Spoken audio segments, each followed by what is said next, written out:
এমন তো হওয়ার কথা নয়, এ তো অলৌকিক কাণ্ড।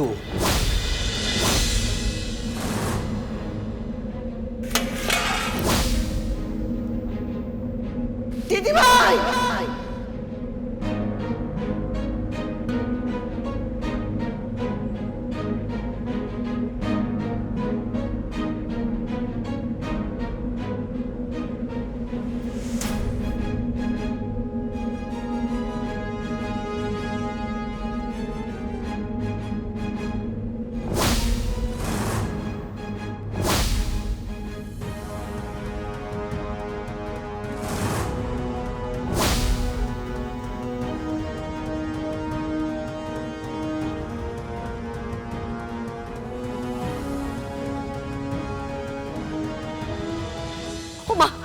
কি হচ্ছে মাগো, কি হচ্ছে?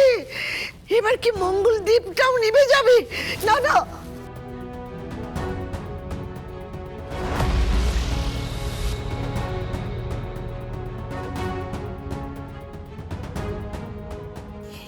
এই মঙ্গল প্রদীপ যতবার নিভে গেছে ততবার সংসারে কোনো না কোনো বড় অমঙ্গল নেমে এসেছে। ভাই এক্ষুনি খটখটে রোদ্দুর ছিল, আর ঢুকলাম ঝড় বৃষ্টি শুরু হয়ে গেল। জানলা দরজাগুলো তো বন্ধ করতে হবে।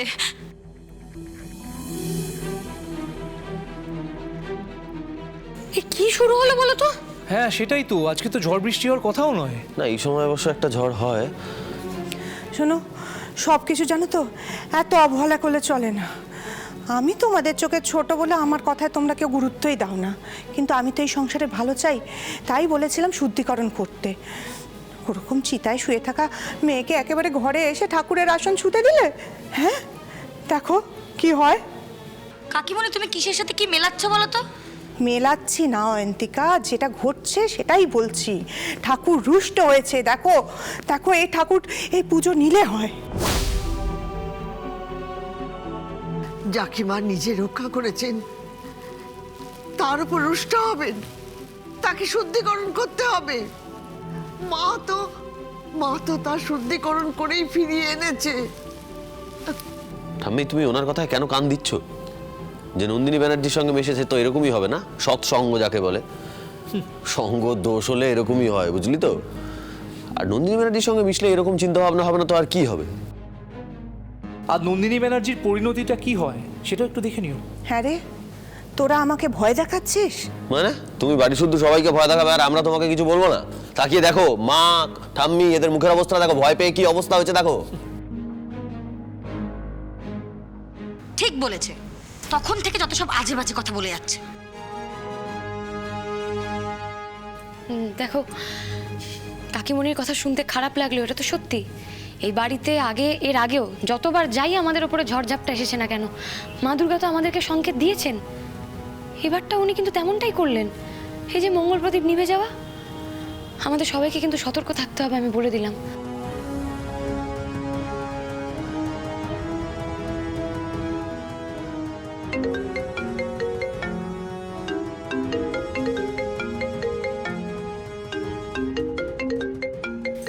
দীপঙ্কর বাবু ফোন করেছে, একবার এসো।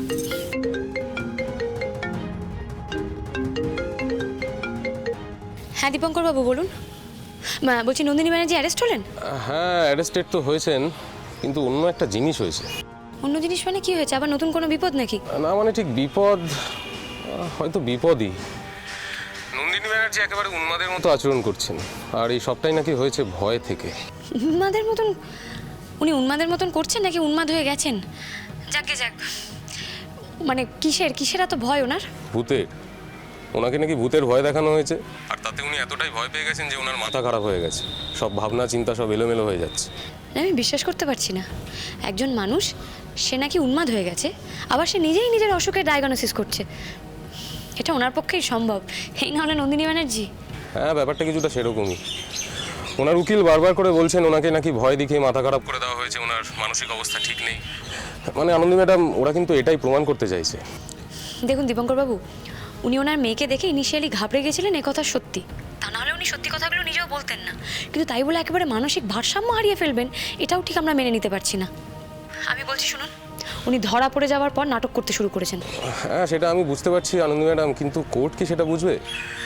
দেখুন আনন্দি ম্যাডাম, এরপর যদি ডাক্তারি পরীক্ষায় প্রমাণিত হয়ে যায় যে উনি আসলে মানসিকভাবে সুস্থ নয়, তাহলে কিন্তু ওনার যা যা শাস্তি প্রাপ্য ছিল তার কিছুই উনি পাবেন না। ঠিক আছে দীপঙ্কর বাবু, আমার বাড়িতে পুজো হচ্ছে, পুজোটা মিটুক, তারপর আমি দেখছি যে এখানে কতটা দুধ আর কতটা জল আছে। বুঝলে কিছু? নন্দিনী ব্যানার্জি একটা বিশ্বাসযোগ্যভাবে অভিনয় করছে। সে যাই করুক আদি, উনি যাতে আর ফার্দার আইনের ফাঁকগুলো বেরিয়ে যেতে না পারেন, আমরা শুধু সেদিকটাই খেয়াল রাখবো। একদম, সে ব্যবস্থা তো করতেই হবে। ও তোমার গায়ে হাত তুলেছে, শাস্তি তো ওকে পেতেই হবে আনন্দী। এইবার যজ্ঞ শুরু হচ্ছে।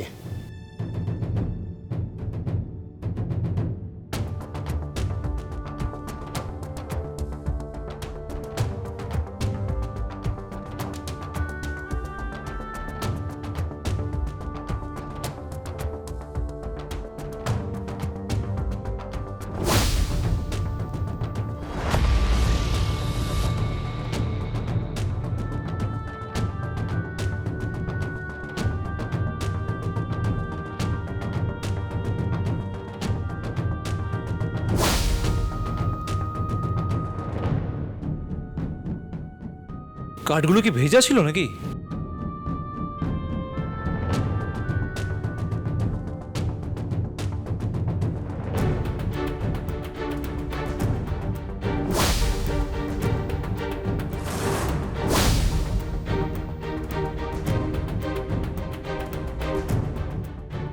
এমন তো হওয়ার কথা নয়, এ তো অলৌকিক কাণ্ড। আরো কিছুটা ঘি দিয়ে দিই।